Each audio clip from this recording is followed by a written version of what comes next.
Assalamu alaikum wa rahmatullah wa barakatuh. Avant d'entrer dans le sujet, mon frère, ma sœur, je t'invite à t'abonner à la chaîne La Fenêtre de l'Islam, à liker cette vidéo et à la partager autour de toi. Chaque geste de ta part propage la lumière et donne force à ce message spirituel. Aujourd'hui, nous allons aborder une réalité douloureuse que beaucoup vivent en silence, le manque de respect. Lorsque quelqu'un te rabaisse, t'humilie ou tente d'éteindre ta lumière, tu ressens une brûlure intérieure. Et pourtant, l'islam nous enseigne que ces moments sont parfois les plus grands tremplins vers l'élévation spirituelle. Laisse ton cœur s'ouvrir, car ce que tu vas entendre n'est pas seulement un rappel, c'est un miroir vers ta dignité intérieure. 1. Reste digne face à l'offense, la noblesse est ta première protection. Il y a dans chaque être humain une lumière intérieure qu'Allah a déposée, une lumière discrète mais puissante qui témoigne de ton origine noble. Lorsque quelqu'un t'offense, son intention première n'est jamais de t'atteindre, mais de te détourner de cette lumière. Et c'est dans ces moments précis, dans ces secondes fragiles, où ton cœur vacille, que se dévoile ce que tu es vraiment. Non pas ce que tu montres aux autres, mais ce que tu portes en toi, dans le silence de ton âme. Un sage disait « Celui qui sait qui il est ne se souille jamais dans la poussière des autres ». Ces mots ne sont pas seulement une belle phrase, ils sont un rappel, un miroir, une invitation à te redresser intérieurement. Une offense n'est qu'une poignée de poussière jetée en l'air, elle ne retombe que sur celui qui l'a lancée. Toi, tu n'as pas été créé pour t'y rouler dedans. Allah décrit les véritables serviteurs du tout miséricordieux avec une beauté presque poétique dans le Coran. Ils répondent « paix » lorsque les ignorants les provoquent. 25,63. Ce paix n'est pas une défaite, ce n'est pas un abandon, c'est un sommet. C'est une victoire silencieuse, une élévation spirituelle que seul celui qui maîtrise son âme peut atteindre. Car répondre avec noblesse alors que ton ego hurle « vengeance », c'est une preuve de force que même les anges admirent. Imagine, un homme insultait un compagnon du prophète en public. Il l'attaquait, le provoquait, tentait de l'humilier devant les autres. Le compagnon gardait le silence, serein, stable comme une montagne. Puis, à un moment, il répondit avec colère. Et immédiatement, le prophète quitta la scène. Le compagnon surpris lui demanda plus tard « Ô messager d'Allah, pourquoi es-tu parti ?» Le prophète répondit « Tant que tu te taisais, un ange te défendait. Mais quand tu as répondu avec colère, l'ange est parti, et un démon a pris sa place. » Ah oui, cette histoire montre que ta dignité n'est pas seulement une posture, c'est un champ de bataille invisible, où les forces de la lumière et de l'ombre se confrontent pour la maîtrise de ton cœur. Lorsque tu restes noble, tu n'es jamais seul. Tu es accompagné, protégé, entouré d'une présence que tu ne vois pas, mais que ton âme reconnaît. Et toi, combien de fois as-tu laissé quelqu'un voler ta paix intérieure, alors qu'il ne méritait même pas une seconde de ton énergie ? Parfois, tu offres à une personne quelques mots, une réaction, un regard de colère, mais ce que tu lui donnes réellement est plus précieux. Tu lui donnes une part de ta tranquillité, un fragment de ton équilibre, un morceau de ton temps qui ne reviendra jamais. La dignité dans l'islam n'est pas une question d'orgueil, c'est une protection, une barrière entre ton cœur et la bassesse, une preuve que ton âme n'est pas à vendre pour une simple provocation. Alors, la prochaine fois qu'une attaque te surprend, respire profondément.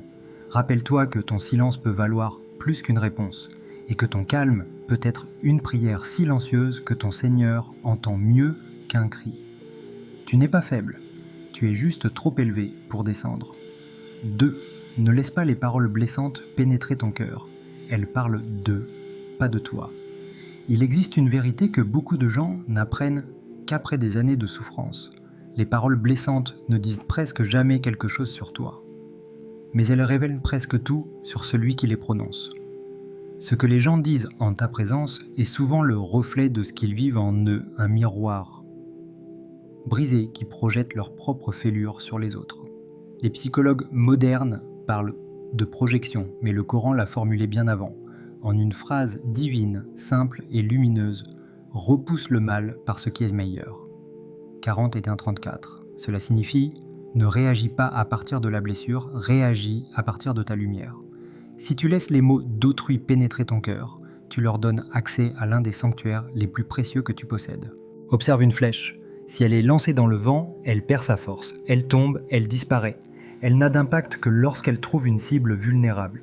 Les paroles haineuses fonctionnent exactement de la même manière. Elles cherchent un endroit où se loger. Elles cherchent une faille, une brèche, un doute en toi pour s'y planter. Si ton cœur est rempli de certitude, de dhikr, de sérénité, elles glissent, elles se dissipent, elles meurent avant même de toucher ta paix. Le prophète, dont la douceur surpassait l'océan, nous a enseigné que parfois le silence est un rempart divin. Pas un silence de soumission, un silence de sagesse, un silence qui dit « Je ne porterai pas le fardeau que tu veux déposer sur moi ».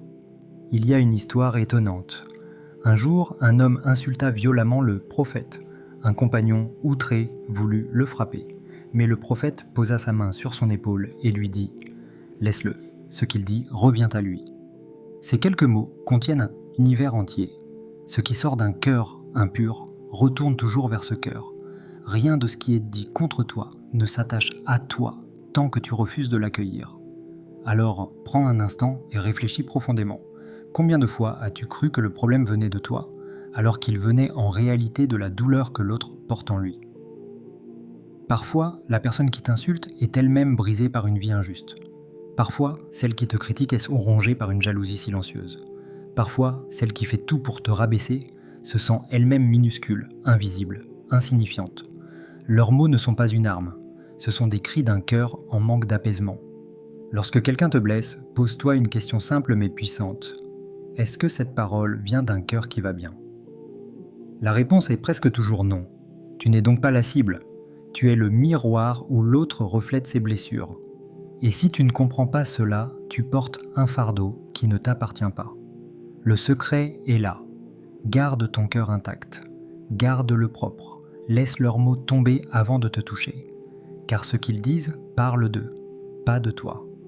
Troisième, ne cherche jamais à être aimé de tout le monde. Même le Créateur ne l'est pas si Allah, le tout miséricordieux, est pourtant ignoré, renié et même insulté par certains.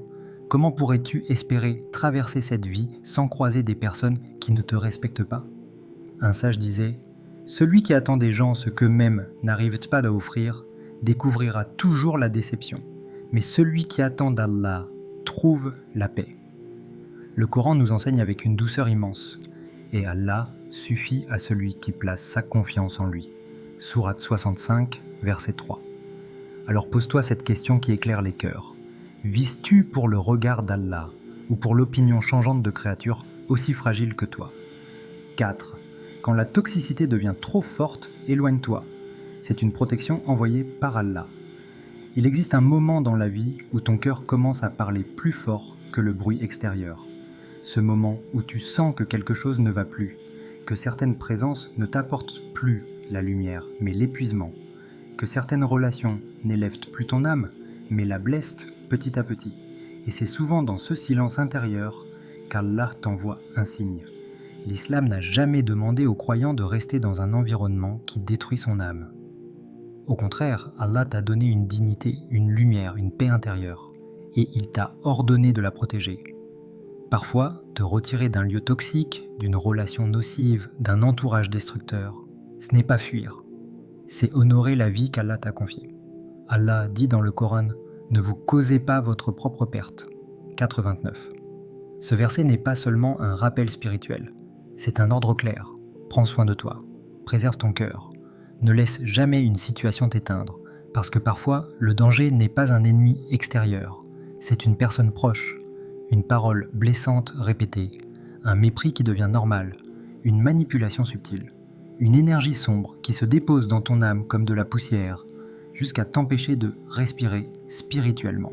Certaines personnes ne crient pas, elles ne frappent pas, elles ne menacent pas, mais elles t'abîment doucement par le manque de respect, l'indifférence, les paroles humiliantes, l'égoïsme, la jalousie ou encore le contrôle déguisé en affection.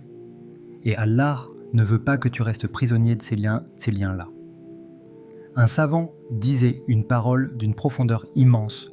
Ce que tu tolères devient ton enseignant. Choisis bien tes leçons. Chaque relation t'enseigne quelque chose.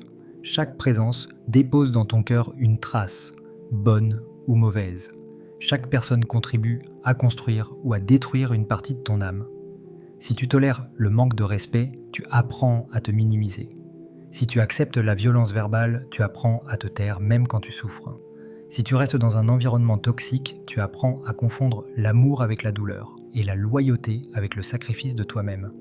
Mais si tu choisis de t'éloigner, si tu te protèges, si tu mets une distance là où l'irrespect devient normal, alors tu apprends à te respecter, à mettre des limites. Et surtout, tu apprends que ta paix intérieure est une bénédiction qu'Allah t'a confiée.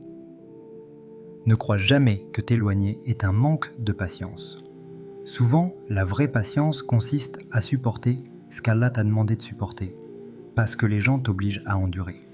Parfois, t'éloigner est une forme d'adoration, une forme de protection divine, un moyen de retrouver ton cœur, ta prière, ta sérénité. Parce qu'il existe des relations qui te rapprochent d'Allah et d'autres qui t'en éloignent. Et Allah veut ta protection plus que n'importe qui. Dans sa sagesse, il ferme des portes et tu penses que c'est une perte. Il éloigne des gens et tu crois que c'est une injustice. Il retire certaines présences et tu te demandes « Pourquoi moi ?» Mais souvent, ce que tu crois être une rupture est en réalité une délivrance. Il y a des personnes qu'Allah éloigne parce qu'il a entendu des conversations que tu n'as pas entendues, des intentions que tu n'as pas vues, des jalousies silencieuses que tu n'as jamais devinées, des projets cachés qui n'étaient pas bons pour toi, des cœurs qui n'avaient pas vraiment d'amour pour toi. Ce retrait, cette distance, ce vide soudain, ce n'est pas un abandon, c'est une miséricorde.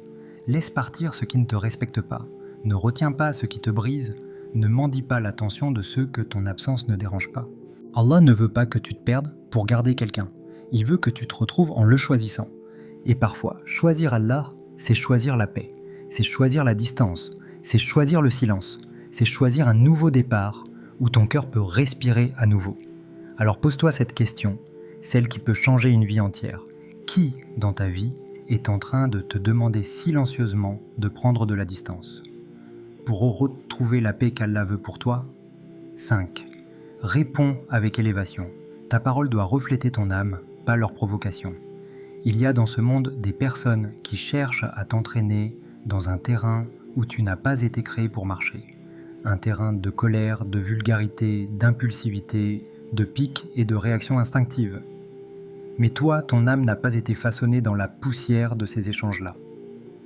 Allah t'a créé avec de la lumière et tu n'as pas été envoyé pour l'éteindre au premier souffle de provocation. Quand quelqu'un cherche à te provoquer, il n'attaque pas seulement ton ego, il teste ton cœur. Il éprouve la hauteur de ton âme, il mesure ta capacité à rester connecté à Allah quand la situation t'invite à descendre de ton niveau spirituel. Allah dit avec clarté, « Dis à mes serviteurs de prononcer les paroles les meilleures. » 17:53. Ce verset n'est pas un conseil, c'est une mission, une discipline, une identité. Tu es un serviteur d'Allah. Ta langue doit en être le reflet.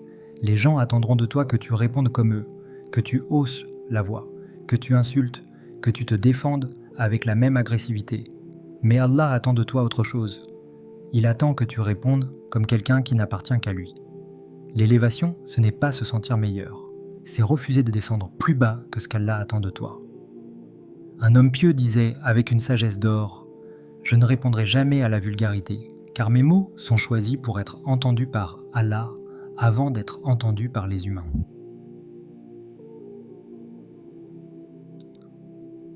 Imagine un instant, chaque mot que tu prononces, même dans la colère, même dans la douleur, même dans l'injustice, était déposé devant Allah avant d'être entendu par qui que ce soit. Est-ce que tu répondrais de la même manière? Est-ce que tu écrirais les mêmes messages? Est-ce que tu laisserais ta voix trembler de rage de la même façon? Nous oublions parfois que nos mots construisent notre atmosphère intérieure. Les paroles blessantes ne détruisent pas seulement l'autre, elles détruisent notre propre tranquillité. Elles salissent notre cœur avant même de toucher celui du destinataire. Lorsque tu réponds au niveau de celui qui t'a provoqué, tu lui donnes une victoire immense. Tu lui permets d'atteindre ton cœur. Tu lui permets de te faire descendre. Tu lui permets de te faire oublier ta noblesse. Et lorsque tu réponds avec calme, dignité, douceur, intelligence, ce n'est pas lui que tu impressionnes, c'est toi que tu protèges, c'est ton âme que tu gardes propre, c'est ton lien avec Allah que tu préserves. Il existe deux types de réponses dans la vie. La réponse qui vient du nafs, qui nourrit la colère, l'ego, la réaction immédiate. La réponse qui vient du cœur, qui nourrit la paix, la sagesse et la proximité avec Allah. La première est facile, elle te coûte peu, elle sort vite, elle récompense l'impulsion, mais elle laisse un poids dans la poitrine, et souvent des regrets. La seconde demande un effort, elle demande un souffle, une pause, une réflexion, un rappel, une prière intérieure. Mais elle laisse un parfum de noblesse, une sensation d'avoir choisi la bonne voie, et surtout, elle te rapproche d'Allah. Car lorsque tu refuses la provocation, tu refuses de donner ton âme au premier venu. Tu rappelles que ton caractère est une amana, un dépôt sacré. Tu rappelles que tu ne parles pas comme quelqu'un qui vit pour être entendu, mais comme quelqu'un qui vit pour être approuvé par Allah. Le prophète a dit « Le vrai fort n'est pas celui qui terrasse les autres, mais celui qui se maîtrise lorsqu'il est en colère. » Et maîtriser sa colère, ce n'est pas l'étouffer, c'est la dompter, la transformer, l'élever vers quelque chose de noble. Tu ne peux pas choisir ce que les gens te disent, mais tu peux choisir ce que ton âme devient en leur répondant.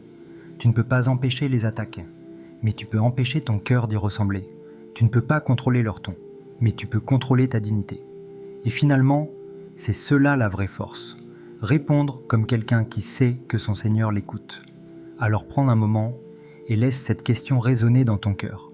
Si chaque mot que tu prononces était présenté devant Allah, changerais-tu ta façon de répondre? 6. Transforme les offenses en invocations. Les injustices deviennent des doigts exaucés. Il existe un secret que peu de gens connaissent. Un secret qui peut changer la manière dont tu vois chaque offense, chaque parole désagréable, chaque injustice commise contre toi. Ce secret, c'est que chaque blessure peut devenir une invocation, et chaque invocation peut devenir une porte ouverte vers une réponse divine. Lorsque quelqu'un te manque de respect, il croit t'affaiblir, il croit diminuer ta valeur, il croit te toucher alors qu'en réalité, il est en train d'accélérer quelque chose dans ta vie, ta proximité avec Allah. Le prophète a dévoilé l'un des plus grands trésors spirituels de l'existence lorsqu'il a dit que la dua de l'opprimé est toujours acceptée. Taïch. Ce hadith est une lumière pour celui qui comprend. Cela signifie que lorsque quelqu'un t'injuste, Allah écoute. Quand quelqu'un t'humilie, Allah veille. Quand quelqu'un te rabaisse, Allah élève ton cœur vers lui. Il y a des instants où la douleur est telle que tu ne trouves plus de mots. Des situations où tu as envie de répondre, de te défendre, de prouver ta valeur. Mais si tu savais ce qui se passe dans le monde invisible, lorsque tu retiens ta langue et que tu choisis la dua plutôt que la colère, tu comprendrais que tu n'es jamais perdant. Il arrive que les injustices allument en toi une flamme spirituelle que le confort n'allume jamais. Car certaines prières ne naissent que dans l'épreuve.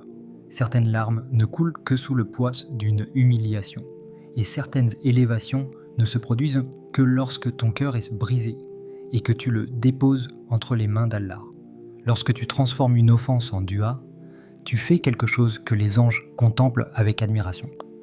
Tu refuses de répondre par la vengeance, tu refuses de répondre par la colère, tu refuses de répondre par l'ego. Tu réponds par Allah.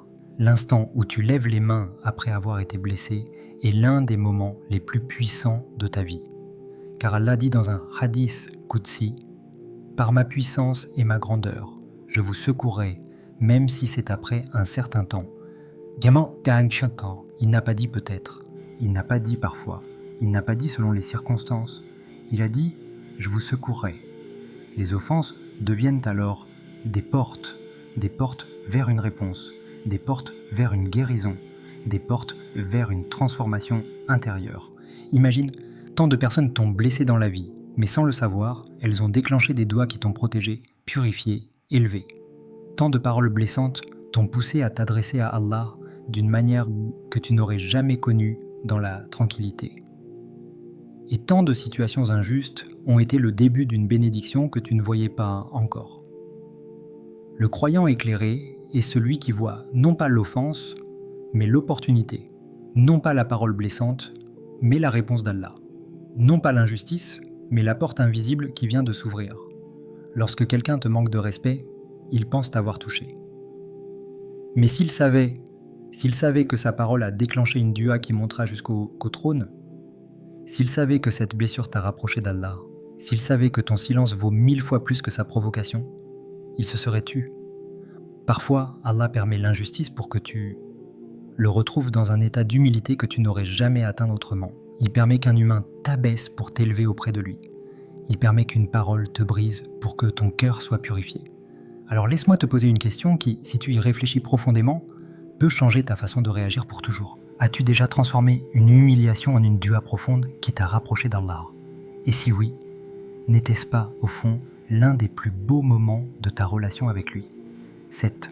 Comprends que ces personnes sont parfois des tests envoyés pour t'élever. Il existe dans la vie des personnes qui semblent n'être là que pour te compliquer l'existence.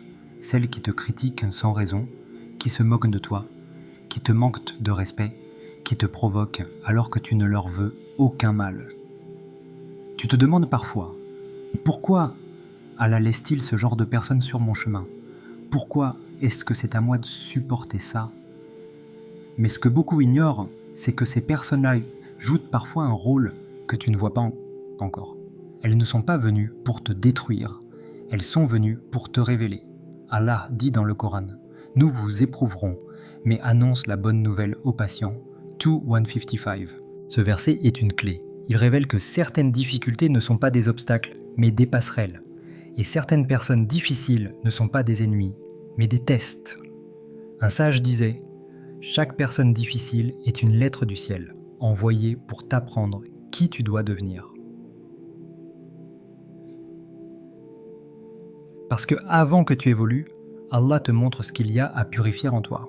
Quand quelqu'un te provoque, Allah regarde. Est-ce ton ego qui répond ou ton cœur? Quand quelqu'un t'humilie, Allah observe. Vas-tu réagir avec colère ou avec sagesse? Quand quelqu'un te manque de respect, Allah teste. Vas-tu descendre à son niveau ou rester à la hauteur que lui t'a donnée? Le test n'est jamais dans l'autre, le test est dans ta réaction. Parfois, la personne qui te fait souffrir n'est même pas consciente de son rôle. Elle agit selon sa nature, ses blessures, sa jalousie, son ignorance, son manque de cœur. Mais Allah, lui, utilise son comportement pour te montrer quelque chose. Ta patience, ta maîtrise, ta force intérieure, ou au contraire tes points faibles que tu dois encore travailler. Il y a dans la spiritualité un principe immense. Ce que tu refuses de corriger en toi reviendra encore et encore sous d'autres visages, jusqu'à ce que tu comprennes la leçon. C'est pour cela que certaines personnes reviennent comme des échos dans nos vies. Le même type d'irrespect, la même manière de te rabaisser, les mêmes mots qui t'atteignent. Ce ne sont pas des répétitions inutiles, ce sont des rappels qu'il y a une version plus élevée de toi qui doit naître. Les personnes difficiles sont comme des miroirs. Elles te montrent ce que tu dois apprendre à dépasser. Elles te montrent ce qui reste à purifier. Elles te montrent les limites que tu dois apprendre à poser. Elles te montrent même que tu ne vis pas pour l'opinion des gens, mais pour le regard d'Allah. Et parfois, ces personnes ne sont pas là pour te tester dans la douleur, mais pour te préparer à quelque chose de plus grand. Parce que tu ne peux pas devenir quelqu'un de spirituellement fort en n'étant jamais mis à l'épreuve. Tu ne peux pas apprendre la patience si personne ne la met à l'épreuve. Tu ne peux pas apprendre la maîtrise si personne ne te provoque. Tu ne peux pas apprendre à ne pas répondre à l'ignorance si tu n'y es jamais confronté. Il y a un mystère divin dans la manière dont Allah façonne les cœurs. Il ne te brise jamais pour te détruire. Il te brise pour reconstruire ta force. Les personnes difficiles sont des outils entre ses mains. Elles ne sont pas plus puissantes que son décret. Elles ne peuvent pas te dévier de ton destin. Elles ne peuvent pas enlever ce qu'Allah t'a écrit. Elles ne peuvent pas fermer une porte qu'Allah ouvre pour toi. Mais elles peuvent être les marteaux qui sculptent ton caractère. Elles peuvent être les défis qui affûtent ton âme. Elles peuvent être les flammes qui purifient ton intérieur. Alors pose-toi cette question. Une question que seul ton cœur peut réellement affronter. Et si celui qui t'a blessé était en réalité un instrument qu'Allah utilise pour t'amener vers un rang spirituel supérieur? Et si ce n'était pas un ennemi, mais une étape, un miroir, une purification, une préparation à une lumière que tu n'es pas encore prêt à recevoir. Il se peut que celui qui t'a manqué de respect soit précisément celui qui te conduit, sans le savoir, vers une version meilleure, plus noble, plus patiente, plus proche d'Allah. Parfois, la personne qui t'a blessé n'est qu'un tremplin vers la grandeur intérieure qui t'attend. Mon frère, ma sœur. Ne laisse jamais une personne briser l'image qu'Allah a façonnée de toi. Ceux qui te manquent de respect ne déterminent pas ta valeur. Ils dévoilent simplement leur propre obscurité intérieure. Que ton cœur reste noble, que tes paroles restent pures, que ta patience devienne une lumière. Qu'Allah apaise tes blessures, protège ta dignité et t'accorde la force de marcher avec sagesse parmi ceux qui ne te comprennent pas. Qu'il purifie ton âme, élève ton rang et t'entoure d'une paix que personne ne pourra t'enlever. Amin.